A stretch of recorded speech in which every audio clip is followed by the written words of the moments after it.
내 손에 들려진 것이 주의 손에 들려질 때 일어나는 일들 좀 살펴보고자 합니다. 우리 지난주에 베데스다의 38년 된 병자 이야기를 계속 그 주제를 나눴잖아요.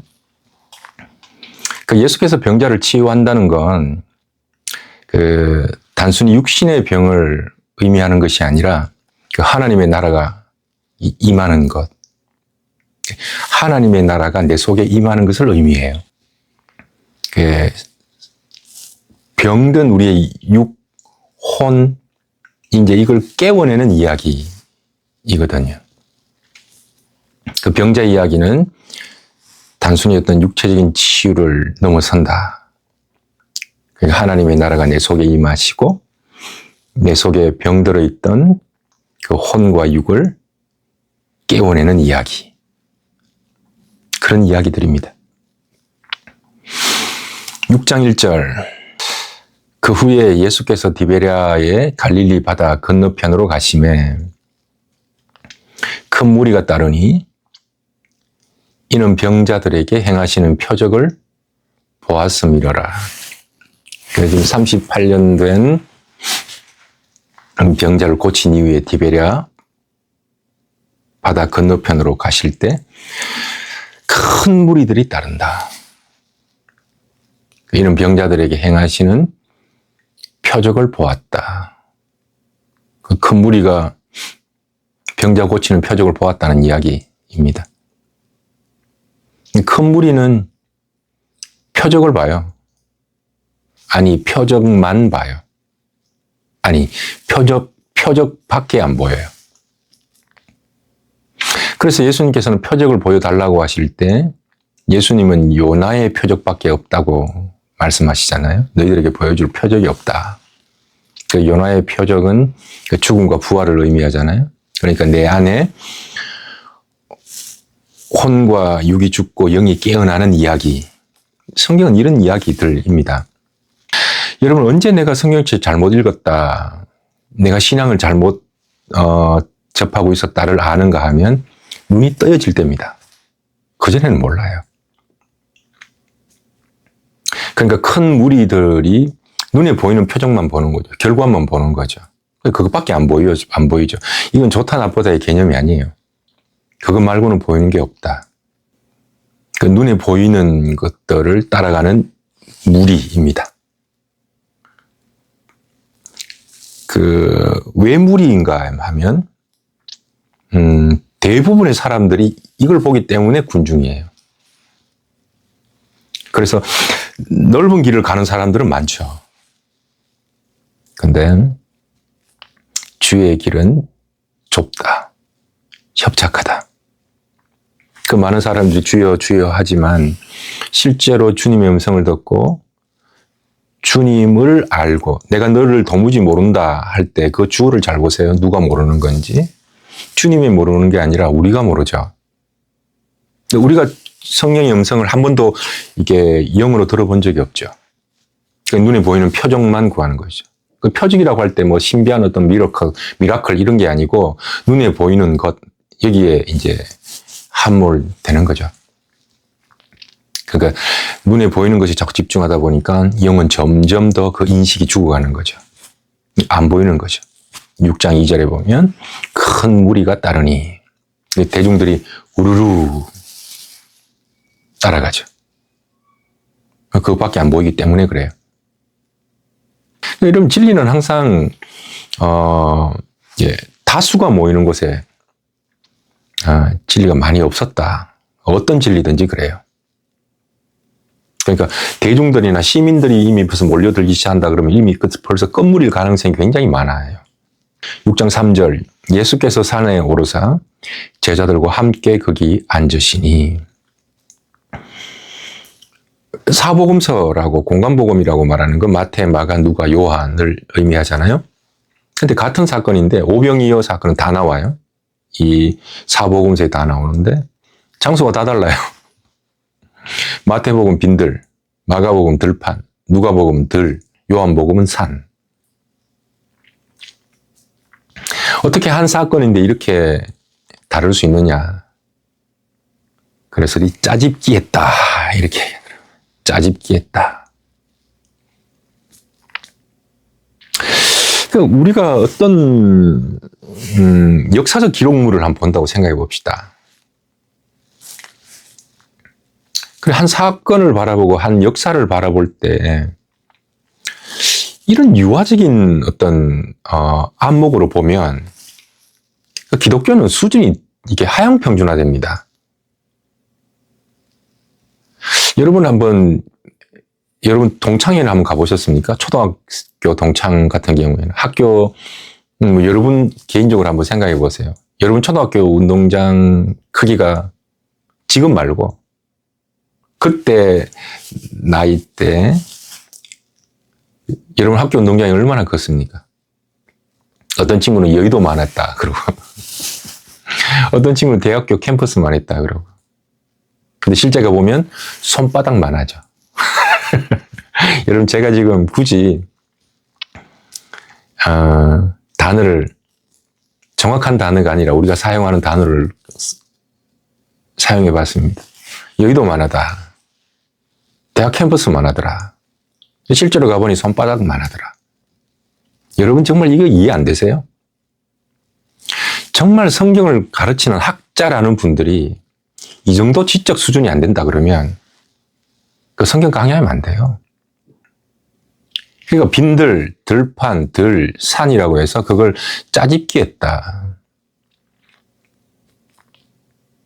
여러분 우리가 과거의 사건에 대해서 여러분이 굉장히 머리가 라직해서 논리적에서 육하 원칙에 따라서 정확한 수치를 가지고 얘기하는 사람이 있습니까? 언제, 몇 시에, 누구랑, 언제 이렇게 구체적으로 그렇게 얘기하는 사람이 있습니까? 여러분 기억은 다 달라요. 서로 다른 기억 때문에 오히려 팩트가 더 풍족해집니다. 만약에 제가 너 육하 원칙에 따라서 이야기해라 이런 얘기를 한 2번, 3번만 하면 이 대화를 안 할 것 같아요. 어떻게 우리 대화가 어떻게 육하 원칙에 따라서 수치를 정확하게 여러분 가로 세로 이렇게 사인, 코사인, 탄젠트 맞춰서 운동장 그렇게 얘기합니까? 그렇게 얘기하는 사람 아무도 없습니다. 그리고 설령 역사라는 게 있는 그대로 기술한다고 해도 역사는 정확하지 않습니다. 왜? 내가 보는 관점은 하나의 관점일 뿐이거든요. 그 반대편에서 본 사람들은 뒷면을 볼 거 아니에요. 역사는 정확하게 기록할 수 없다. 요한이 지금 전하려고 하는 건 빈들이든 들판이든 들이든 산이든 저한테는 전혀 부담이 없어요. 각자 그렇게 기억하고 있는 거예요.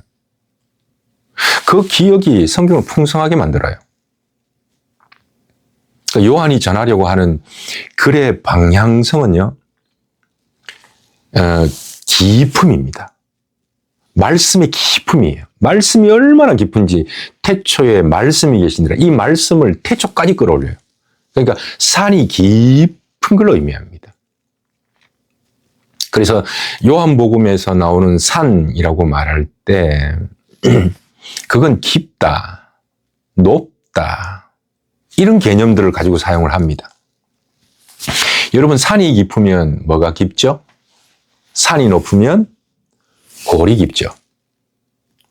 여러분 우리 사람이 뜻이 높으면 땅에 우리의 의식과 인식의 수준도 깊어요. 그러니까 뜻이 높은 사람은 여기서 나의 인격과 의식이 깊어요. 산이 높으면 골이 깊은 것처럼. 근데 뜻이 하늘에 있지 않으면 요한은 그 관점에서 계속 단어를 계속 쓴다고요. 뜻이 하늘에 있지 않으면 전부 의식의 수준이 대중들의 수준에 머뭅니다. 눈에 보이는 결과에 따라서 우르르 몰려다니죠. 여기가 좋다면 우르르 몰려다니죠. 돈 된다 하면 몰려다니고. 모인다. 사람들 모인다 그러면 그게 어떤 곳인지도 모르고 우르르 가는 거죠. 이게 전부 다 이제 땅의 의식의 수준입니다. 예수님은 보세요. 예수님은 사람이 모이는 곳에 항상 떠납니다. 거하지 아니하시더라, 떠나시더라. 이 얘기가 지난주에도 나왔고 이번에 또 나와요. 혼과 육의 의식을 따라서 움직이죠. 이게 대중들의 수준이다. 그러니까 최고 안타까운 게 뭔가 하면 대중들의 인기를 구하며 사는 게 제일 어리석습니다. 대중들의 인기는요, 하루아침에 돌아설 수 있는 거거든요. 예수님은 산에 오르셨습니다. 지금 요한은 그 얘기를 하고 싶은 거예요. 6장 3절 제자들과 함께 거기 앉으시니 6장 10절에 봐도 예수께서 이르시되 이 사람들로 앉게 하라.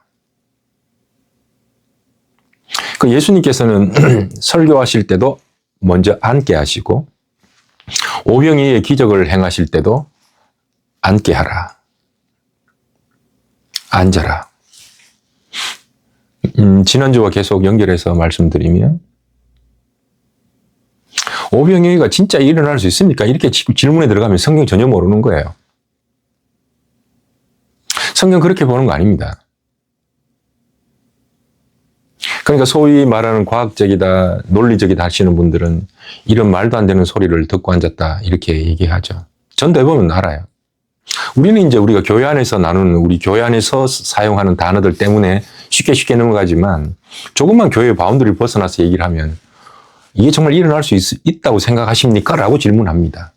자유주의 신학도 이런 걸 전부 다 소설이라고 얘기를 하고 하나의 신화라고 얘기를 하고 안 믿죠. 안 된다는 거 증명해 보세요. 오병이가 된다는 거 증명 안 되고 안 된다는 것도 증명해 보세요. 신이 있다는 것도 증명을 할 수 없지만 신이 없다는 것도 과학으로는 증명이 안 돼요.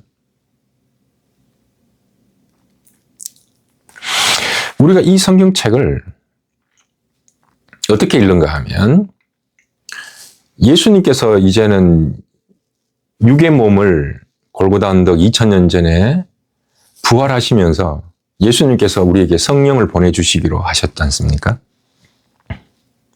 근데 보내주시면서 성령을 보내시면서 오히려 그게 낫다라고 얘기를 해요.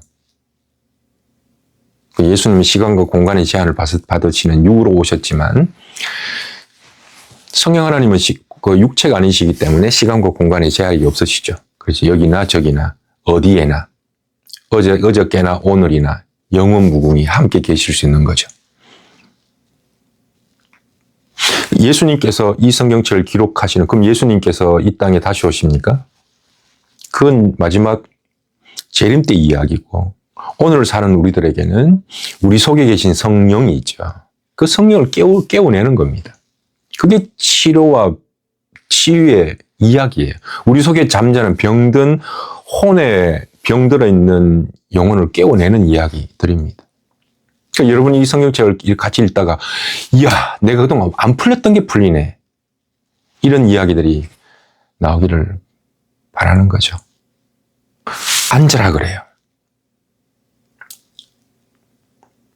5만 가지 생각으로는 이거 못 풉니다. 풀리지 않아요. 그러니까 너의 생각, 너의 감정의 자리에 서 있지 말고 영의 자리에 앉아라. 그곳에 와라. 영의 자리에서만 나올 수 있는 게 예수의 이야기입니다. 그러니까 혼과 육의 생각과 감정의 자리에서는 전부 다 판단하는 것, 그런 예수밖에 없어요. 그게 옳으냐, 싫으냐, 맞냐, 틀리냐, 전부 다 이런 이야기들밖에 없다고요. 그러니까 영의 자리에서만 성령의 음성을 듣게 됩니다. 그래서 앉으라 라고 이야기하고 6장 4절에 보면 바로 유월절 이야기가 등장해요. 6장 4절. 마침 유대인의 명절인 유월절이 가까운지라. 앉으라 하고는 유월절 이야기합니다. 이 혼과 지금 유대인들은 유월절이라는 절기와 형식에 붙들려 있잖아요. 그 혼이 총집합하는 그날이라고 말씀을 드렸잖아요. 근데 이걸 형식과 절기, 무슨 이렇게 모임, 이런 걸로 보면 유월절은 풀리지 않습니다. 유월절 넘어가다, 넘겨버리다, 죽음을 넘겨버리다 아닙니까? 현실의 문제를 넘겨버린 거예요. 어디에? 영에다가. 우리가 쓰는 말로 하죠. 오늘 나의 문제를 하나님 십자가에 넘겨준 사람만이 유월절을 알아요.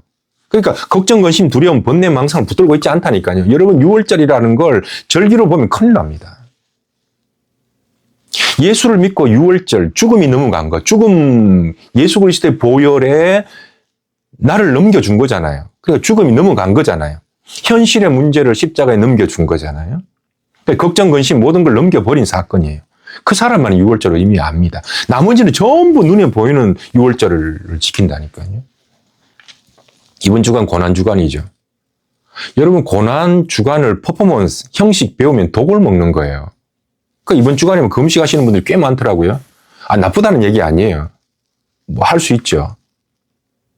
근데 고난 주간의 의미는 옛자아가 내 안에 옛자아가 죽는 고난이거든요. 아픈 척하고 힘든 척하고 배고픈 척하는 게 고난 주간의 의미가 아니라고요. 하나님이 의식과 형식을 굉장히 싫어하십니다.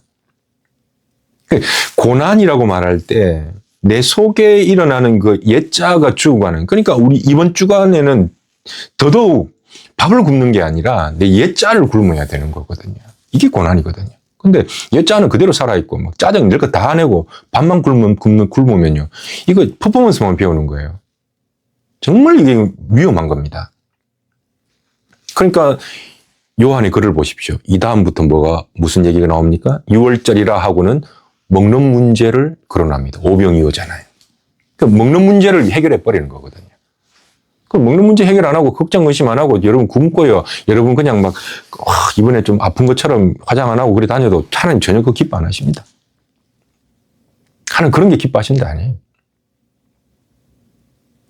그러니까 6월절 이야기를 끄집어냈다가 뒤에 오병이어로 자연스럽게 끌고 나간다. 이 요한의 글은 최고의 글입니다. 그러니까 어떤 단어를 쓸까 고민하지 않아요, 요한은.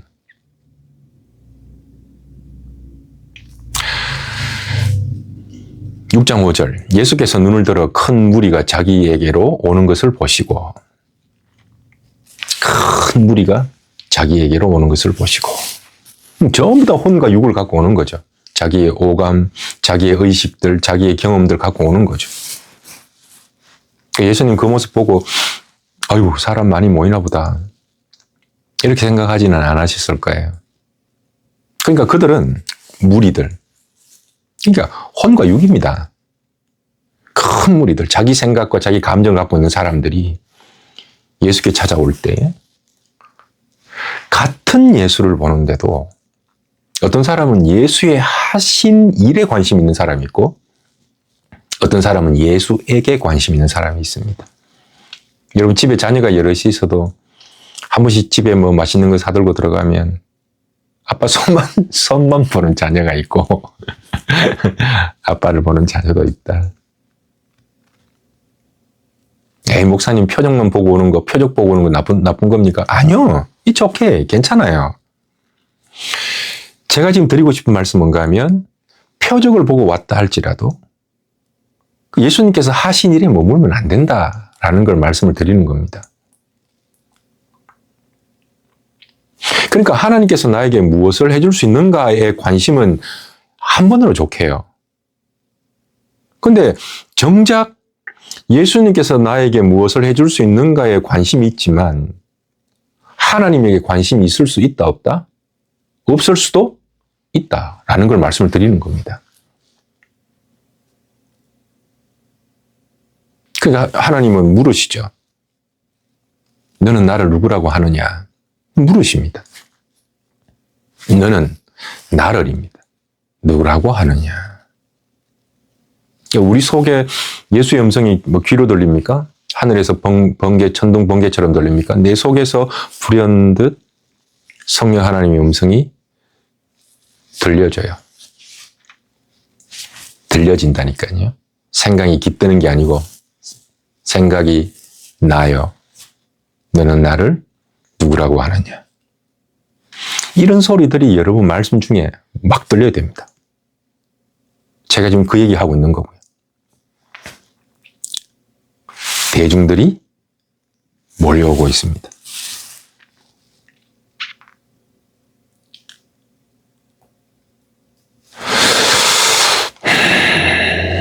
(6장 5절) 빌립에게 이러시되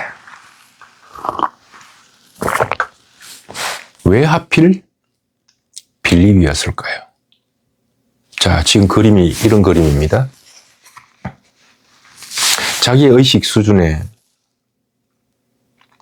예수님께서는 산에 오르시길 원하는데 사람들의 의식 수준은 땅에 있습니다. 바닥에 있습니다. 그 자기 생각, 감정에 붙들려 있는 그 눈에 보이는 것 외에는 보이지 않는 거죠. 생각, 감정 외에는 하루 종일 성령의 음성을 듣지 못한 사람들, 예수를 보고서도 자기 생각, 감정 외에는 성령 하나님과 대화할 수 없는 사람, 대화해 본 적 없는 사람들이 몰려오고 있습니다. 근데 그 사람들에게 빌립을 예수님께서는 지명하십니다. 빌립이 어떤 사람인가 하면 요한복음 14장 8절 9절에 빌립의 캐릭터가 나와요. 빌립은 여러 번 대화했는데 그 사람이 하는 말을 가만히 들어보면 그 사람의 기질과 성향이 나오잖아요. 뭐라고 이야기하는가 하면 빌립이 하는 말입니다. 주님, 아버지를 보여주십시오. 이럽니다. 그러면 좋겠습니다. 예수님에게 혼나죠. 예수께서 이르시되 빌립아, 네가 그렇게 오래 너희와 함께 있었는데 네가 나를 알지 못하느냐?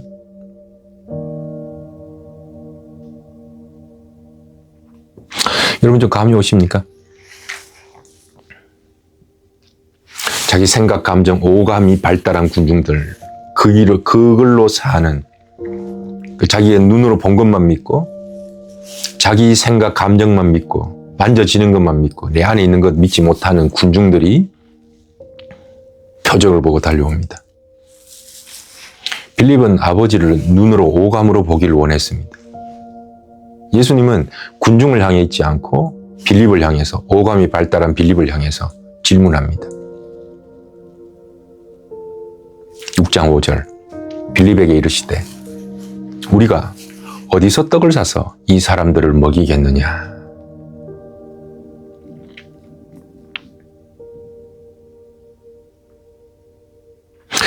하나님께서 그 생각을 왜 생각나게 하실까요? 나기 때문에 그래요. 이 질문을 왜 빌립에게 주셨을까요? 빌립이기 때문에 그래요. 여러분이 인생을 살다가 왜 그것에 시험이 들죠? 왜 그 말이 여러분의 가슴에 팍 박혀 들어와서 해결이 안 되죠? 여러분이기 때문에 그래요. 오감, 자기 생각, 감정, 자기 자신으로 살아가는 군중들 앞에서 그 많은 제자들 중에서 하필 빌립 하나를 탁 지명해서 우리가 어디서 예수님 몰랐을까요? 6장 6절 이렇게 말씀하시면 친히 어떻게 하실지 아시고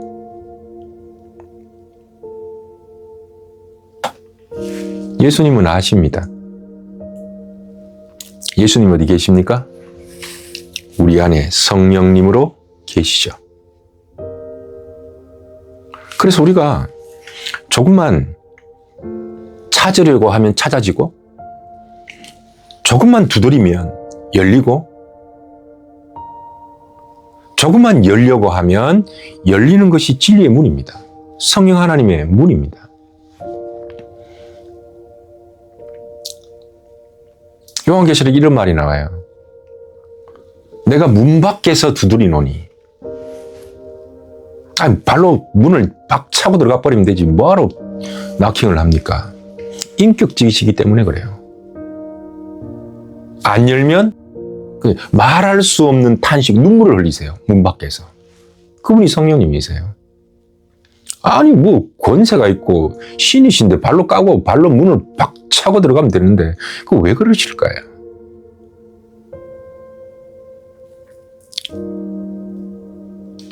우리 속에 성령님은 두드리는 자를 초청하는 자, 구하는 자에게 열립니다. 그리고 여러분, 혼과 육, 그리고 혼의 생각, 감정, 나의 생각과 감정과 하나님의 생각과 감정, 하나님의 마음을 어떻게 나눌까요? 어떻게 분별할까요?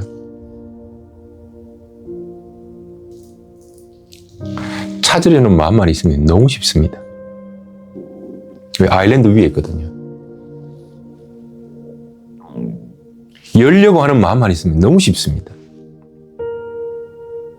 예수님께서 너무 답답하니까 이 진리의 소식은 길 가는 동네 시장길에 있는 사람들도 다 알고 아이들도 알고 안악들도 다 아느니라 그랬습니다. 신학자들이 아는 게 아니에요. 예수 그리스도의 진리는 누구나에게 열려져 있는 복음입니다. 빌립을 시험하고자 하심이라. 오감이 발달한 군중들 앞에서 오감이 발달한 빌립에게 어디서 아시고 시험하십니다. 여러분, 선생님이 시험 낼 때 선생님이 몰라서 시험을 냅니까? 학생들이 몰라서 시험을 냅니까? 당연하죠. 시험은 선생님이 알려고 하는 게 아니라 학생들에게 알려주려고 시험지를 냅니다. 이 시험, 페이라라는 건 첫 번째 의미가 시험인데 두 번째, 세 번째 의미가 뭔가 하면 페이라,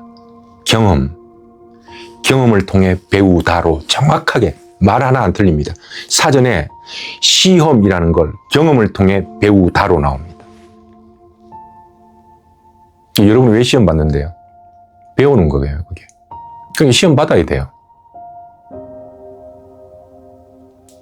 시험은 고난이 아니라 알게 하기 위함입니다. 아, 목사님 나 시험 받았어요. 그 시험 받을 건 받아야 돼요.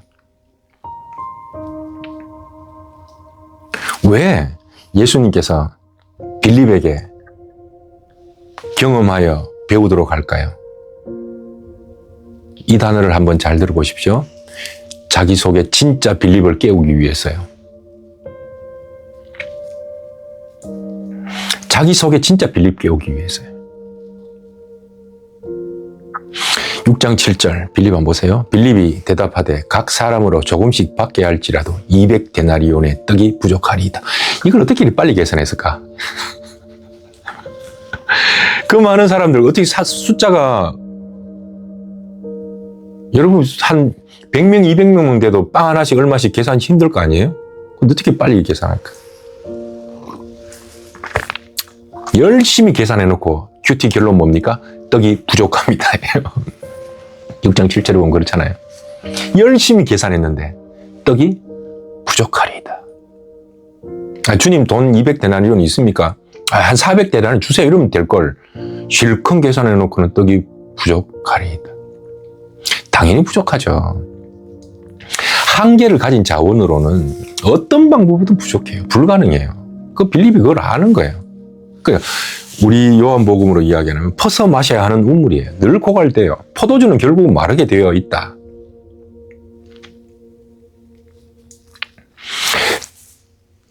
빌립 속에 진짜 빌립을 깨어낸다고 말씀했잖아요. 거듭남을 통해서 깨어나는 세 가지 인식. 다 같이 시작. 나에 대한 인식, 하나님에 대한 인식, 환경에 대한 인식이 깨어납니다.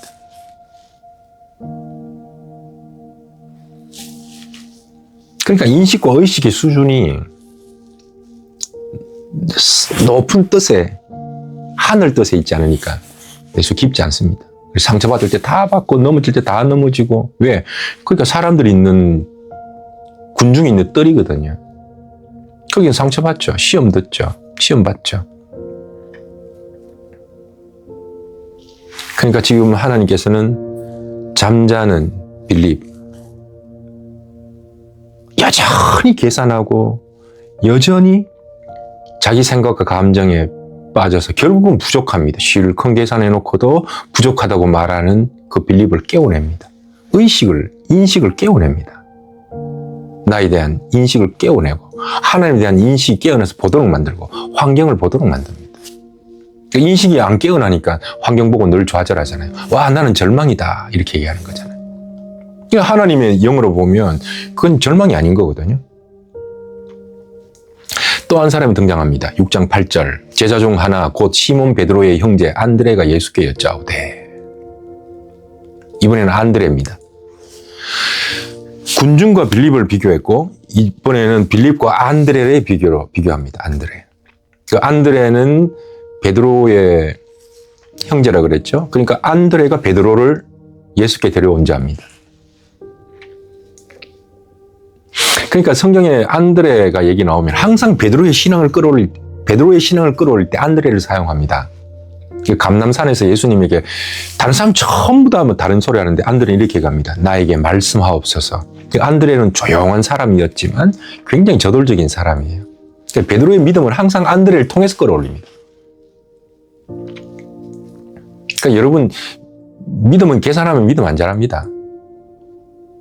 믿음 일단 저지르고 봐야 성장합니다. 계산하고 이거 믿음 잘 안 자라요. 인간의 생각과 의식, 이게 감정이 너무 많으면 믿음 잘 안 자라요. 믿음 도전하는 거거든요. 침노하는 거거든요. 안드레가 뭐라고 이야기하는가 하면 여기 한 아이가 있어 보리떡 5개와 물고기 2마리를 가지고 있나이다. 그러니까 안드레를 통해서 또 새로운 계기가 열리죠. 빌립을 통해서 군중을 연결하고 있고 안드레를 통해서 우리가 너무 잘 알고 있는 5 플러스 2는 7의 이야기를 하고 있는 거죠. 보리떡과 물고기가 중요한 게 아니고 5 플러스 2가 7이 된다. 여기에 좀 주목해보고 싶어요. 보리떡이라는 건 가난한 사람들의 음식 아닙니까?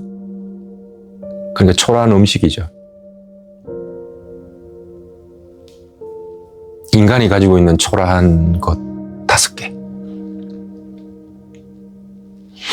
5일 창조가 끝나고 나면 6일째 아담에게 집중됩니다.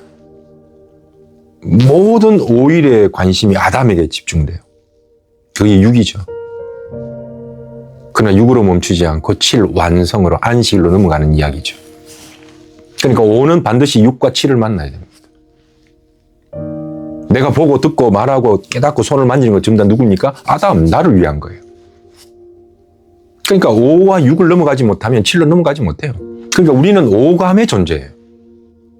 예수를 10년, 20년, 30년, 40년 믿어도 오감의 존재예요. 의인은 오직 오감으로 살리라 그럽니까? 의인은 오직 믿음으로 살리라 그랬습니까? 믿음이죠. 그러니까 오에 머물러 있다고. 오에는 전부 다 물, 바다, 땅, 어둠, 빛, 전부 다 이런 겁니다. 이런 데 전부 다 묶여 있는 거죠. 오는 아담에게로 집중해야 합니다. 나의 모든 오감은 나를 위한 거예요. 근데 우리는 내가 오감에게 휘둘려 살죠. 여러분, 먹는데 휘둘리는 사람을 중독이라 그럽니다. 마약, 먹어야 사는 사람 있잖아요. 그러니까 내가 중요한 게 아니라 오가 중요한 사람인 거죠. 이 보리떡에 붙들려 사는 거죠. 은사는 보는 거.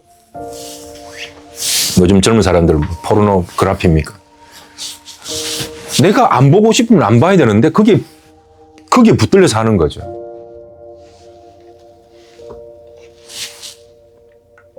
귀. 이 소리를 한번 듣고 나면 이게 도무지 이 들리는 귀의 소리 때문에 내가 망가지는 거예요. 그러니까 귀가 중요합니까? 오감이 중요한 겁니까? 내가 중요한 겁니까? 5로 산다니까. 5일로 산다니까.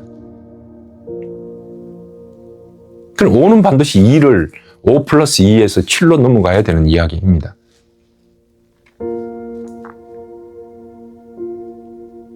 그래서 여러분 성경책 읽을 때 단어를 하나도 안 놓치겠다 하고는 곱씹고 먹고 또 먹고 또 먹고 또 먹고 이러잖아요. 거기서 이상한 것이 막 성경책에서 막 이게 튀어 올라옵니다. 빌립과 안드레를 한번 비교해 보십시다. 예수님께서 다 알고 계시잖아요. 알고 예수님께서 뭔가를 시험하고 계시잖아요. 그러니까 계산하고 판단해도 늘 부족하다라는 부정적인 생각을 갖고 있는 거죠. 거기서 오병이어는 영생하도록 솟아나는 샘물로 넘어가는 이야기예요. 이게 5에서 2로 넘어가는 이야기예요. 나의 존재를 감싸고 있는 밖의 것에서 혼과 육, 내 안의 것으로 넘어가는 이야기가 오병이어예요. 먹고 배부르다 이런 거 아니에요. 예수님도 그런 평가합니다. 먹고 배부른 까닭이다. 그러니까 보리떡, 눈에 보이는 보리떡에서 생명의 떡으로 넘어가는 이야기거든요. 우리가 신앙생활을 왜 하냐라고 말하면 눈에 보이는 것에 있어서 보이지 않는 것으로 넘어가는 거예요. 육 안에서 영 안으로 넘어가는 게 지금 신앙의 이야기예요. 그러니까 예수를 여러분이 깊으면 깊게 보면 볼수록 점점 믿음의 눈이 점점 더 자라나야 돼요. 근데 갈수록 혼만, 자기 경험, 자기 생각에서만 자꾸 이렇게 머물게 되는 거. 주님은 거기에 머물지 말고 여기 앉으라 그래요. 안에 앉으라 그래요. 지금 그런 이야기다라는 겁니다. 이런 비밀스러운 이야기들을 영으로 들어가서 내 안에 성령 안에서 읽지 않으면 이 성경을 그렇게 못 읽어요. 그래서 안타까운 거죠.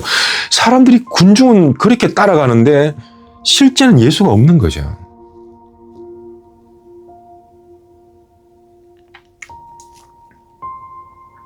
듣지 못하는 사람들을 끌고 가는 걸, 그러니까 소경이 소경을 이끌어가면 둘 다 망한다 그랬어요.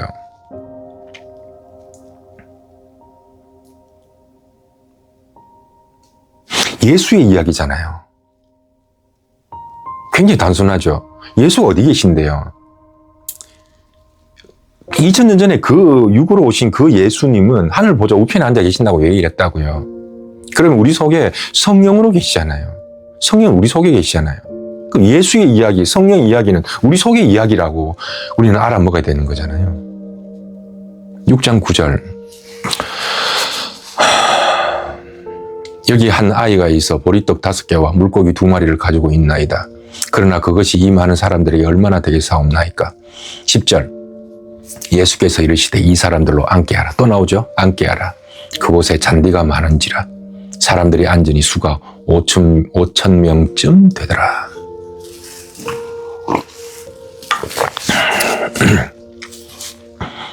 한 아이의 손에 도시락이 들려져 있습니다.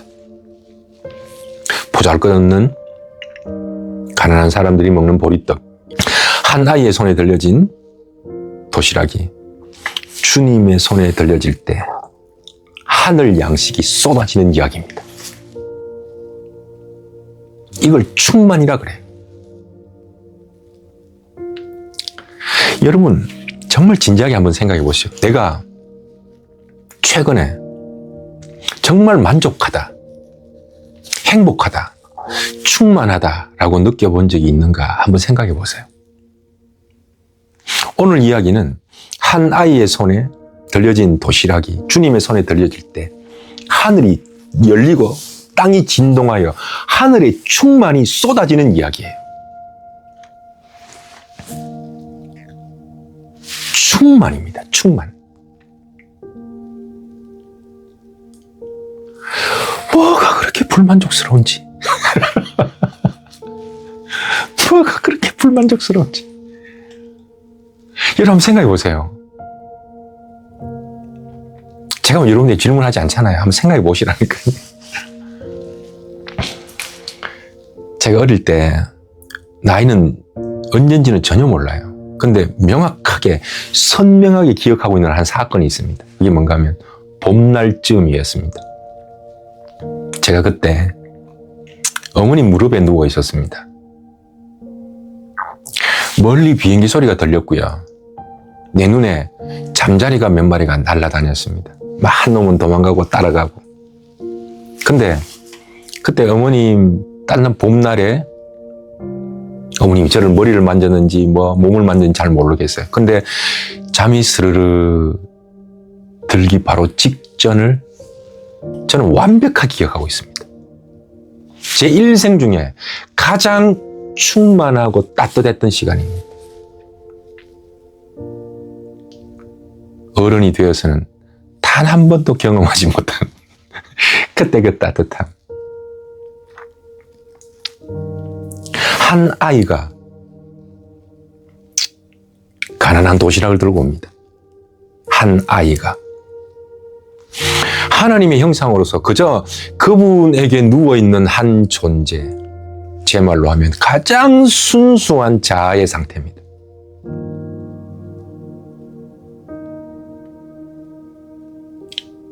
그 아이는 이스라엘 거기에 있는 게 아니라 내 안에 있습니다. 제가 초등학교 때 사진 보면 사진마다 그렇게 맑게 웃고 있는 거예요. 어느 순간 무슨 불만족이 그렇게 많은지 미소가 사라진 아이, 어른이 된. 그러나 하나님의 형상으로서 그분의 품에 누워있는 가장 순수한 자기 자신. 예수님 성경책에 이렇게 말합니다. 아이가 내게 오는 것을 금하지 말라. 예수 안에 있는 그 상태를 어린아이라고 불러요. 마태복음 18장 3절 제가 그냥 읽어드릴게요. 진실로 너희에게 이르노니. 이거 진실로 이거 너무 거창한데 진짜로 얘기할게 이 말입니다. 예수님은 진짜로 이게 진짜 많이 하시거든요. 왜 안 믿으니까. 너희가 돌이켜 어린아이들과 같이 되지 아니하면 결단코 천국에 들어가지 못한다. 천국은 어린아이들의 것이다. 천국이 어디 있는데요? 내 안에 있잖아요. 여기 있다 저기 있다고도 못하리니 어디 있다 그랬습니까? 하나님의 나라 천국은 내 안에 있다 그랬잖아요. 여러분 걱정, 근심, 두려움, 불만족, 불평 가지고는 그 여러분 속에 성령, 하나님 나라를 못 봐요. 여러분 천국이 제 손을 보십시오. 저기 있다 그러면 힘 있는 자가 빨리 가는 자가 차지합니다. 근데 내 안에 있다면 어린아이가 되어야만 들어갑니다. 가장 순수한 자기 자신이 되어야만 들어갑니다. 홍과 육은 가지라 그래요. 취하라 그래요. 물질로 살라 그래요. 거기는 만족이 없어요. 거기 늘 고갈되고 늘 갈증나고 늘 비교하고 늘 경쟁하는 곳이에요. 베데스다 연못이잖아요. 근데 예수 그리스도의 보혈로 구원받아서 하나님의 형상을 회복한 가장 순수한 자기 자신으로 설 때 성령님 보게 된다는 겁니다. 천국은 내 속에 있고 천국은 어떤 곳인데요. 그때 이리가 어린 양과 함께 살며 표범이 어린 염소와 함께 누우며 송아지와 어린 사자와 살찐 짐승이 함께 있어 어린 아이에게 끌리며 암소와 곰이 함께 먹으며 그것들의 새끼가 함께 엎드리며 사자가 소처럼 풀을 먹을 것이며 젖먹는 아이가 독사의 구멍에서 장난치며 젖된 어린아이가 독사의 굴에 손을 넣을 것이라. 내 거룩한 산 모든 곳에서 해됨도 없고 상황도 없을 것이니 이는 물이 바다 덮음같이 여호와를 아는 지식, 생각이 세상에 충만하리라. 1위 어린 양 비교했죠. 표범 어린 염소 비교했죠. 사자, 송아지 비교했죠. 곰, 암소 비교했죠. 뱀, 어린 양 비교했죠. 여러분, 이 글로만 그림을 그려놓으면 여러분 1위, 예수님께서 제자들에게 세상에 보낼 때 뭐라 그런 줄 아십니까? 1위 때로 보낸 것 같다 그랬습니다. 1위는 뭔지 아십니까? 복음을 방해하는 그 폭력성입니다. 집단성입니다. 근데 이걸 어린 양과 연합하죠. 비교하죠. 1위가 어린 양과 함께 뛰놀잖아요. 표범, 호세아에 나옵니다. 공격성입니다. 내 안에 은밀한 공격성. 죄성이죠. 근데 염소가 뭡니까? 아사셀의 염소. 그 죄성을 아사셀의 염소에게 다 넘겨서 보내는 겁니다. 사자, 동물의 왕이잖아요. 왕권, 왕이 되려는 야망과 송아지와 연결합니다. 곰 나옵니다. 엘리사 이야기에 나와요. 거칠고 훈련되지 않는 야생성입니다. 그 충동적인 곰과 암소와 연합합니다. 뱀 잘 알죠? 우리 창세기를 배웠죠. 뱀의 욕망과 타락한 지혜가 가장 순수한 하나님의 형상으로서의 자기 자신과 연합합니다. 여러분 1위 표범, 사자, 곰, 뱀은 내 속에 있는 폭력성, 집단성, 왕이 되려고 하는 것, 공격성, 훈련받지 못한 이게 거친 성품들, 욕망, 타락한 지혜 이런 걸 얘기합니다. 근데 뒤에 나오는 어린 양, 염소, 송아지 전부 다 재물과 연결되어 있습니다. 재물과 연결되어 있어요. 천국이 어떤 곳이냐라고 설명하면서 이거 얘기한다니까요.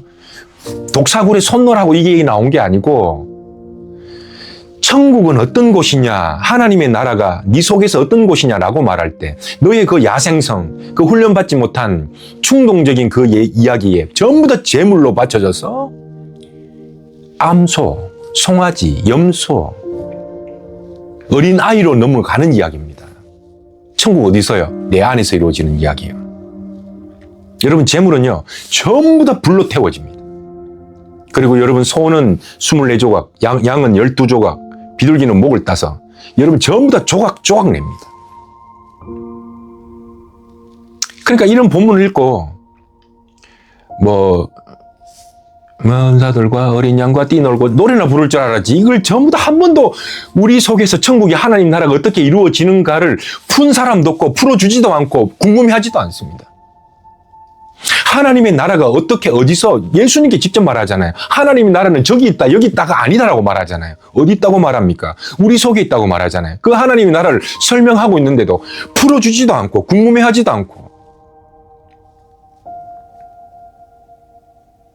전부 다 조각조각 냅니다. 그러니까 다 드러내요. 재물은 다 드러냅니다. 내 야생성, 내 폭력성, 내 은밀한 욕망, 야망, 내 속에 있는 그 고깃덩어리 속에서 나오는 모든 인간의 죄성들을 하나님께 다 조각냅니다. 어디서? 생각, 감정, 5만 가지 생각을 다 드러냅니다. 어디로? 넷으로 드러내고요. 둘로 드러내고요. 정리하고 다 드러냅니다. 그 둘은 하나님의 성품으로 하나로 다 드러냅니다. 있는 모습 그대로 전부 드러내십니다. 그리고 그걸 전부 주님께 내어드립니다. 한 아이가 들고 있는 그 도시락을 주님의 손에 들려질 때에 나의 모든 야생성과 나의 모든 죄성을 하나님 앞에 보리떡국 같은 보잘것없는 추한 것들을 예수의 손에 들려질 때 하늘로부터 하늘문을 여시고 내 속에 충만함으로 부어주는 이야기 말입니다. 쏟아지는 하나님의 충만한 이야기요. 5 플러스 2가 되어서 풍성한 양식 이야기. 얼마나 충만한지 몰라요. 6장 11절, 예수께서 떡을 가져 축사하신 후에, 왜 축사하십니까? 영적인 일이기 때문에 축사하세요. 내 속에 영의 생각으로 들어가는 건 영적인 일이, 가장 영적인 일이기 때문에 그래요. 원대로 주니라. 그대에게 나눠주시고 원대로 주니라. 정말 이게 너무 좋아요. 하나님께서는 내가 주여 지난밤 꿈속에서 구했던 그걸 원대로 주실 줄 믿습니다. 충만함, 만족함.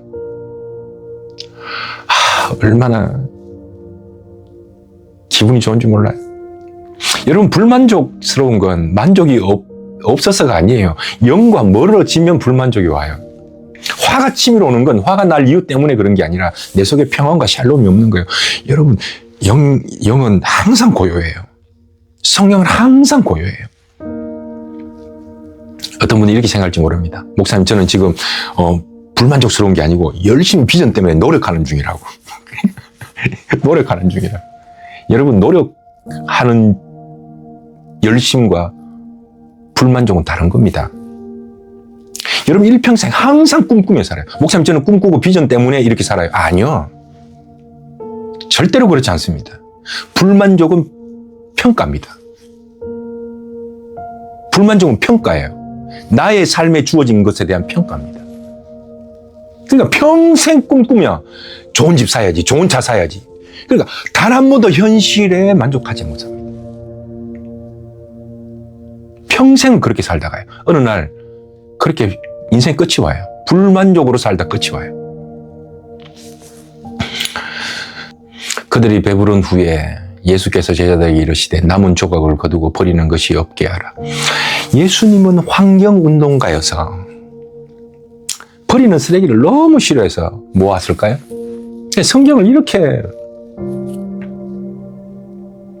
청소해서 나쁠 건 없어서 그냥 가만히 지나갑니다만은 왜 남은 조각을 거둬들일까요? 배부른 후에. 여러분, 사람들이 영을 채우잖아요? 그러면요, 또다시 덕지 옛자를 자기 몸에 갖다 붙입니다. 전부 다시 그 은혜를 가져오라 그래요. 예수님께서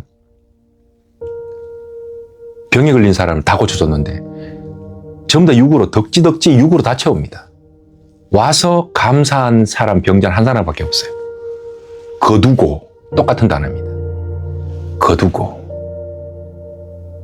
버리는 것이 없게 하라.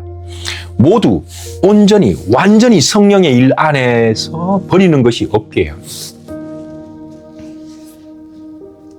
그래서 재물 중에, 헌금 중에 제일 값비싼 헌금이 뭔지 아세요? 감사의 재물입니다. 감사의 헌금입니다.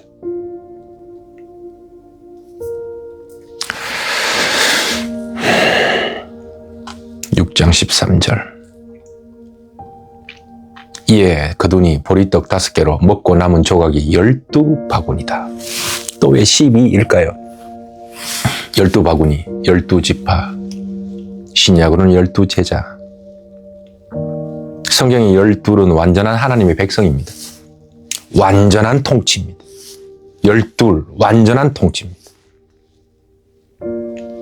배불리 먹고 남았는데 완전합니다.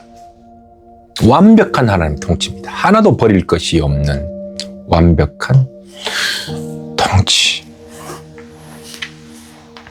뒤에 가면 이 모습 보고 예수를 왕으로 삼으려고 그래요. 또다시 왕으로 삼으려고 그래요. 예수는 그걸 떠납니다.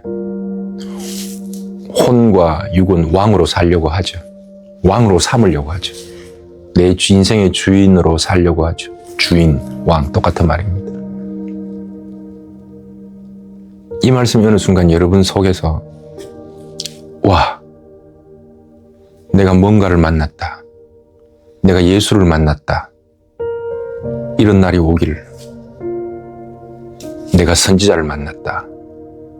성경책 보다가 그날이 오시기를.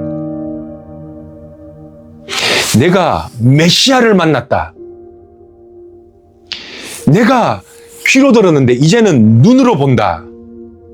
이게 여러분 속에 말씀 듣다가 일어나는 예수 사건이기를 간절히 바랍니다.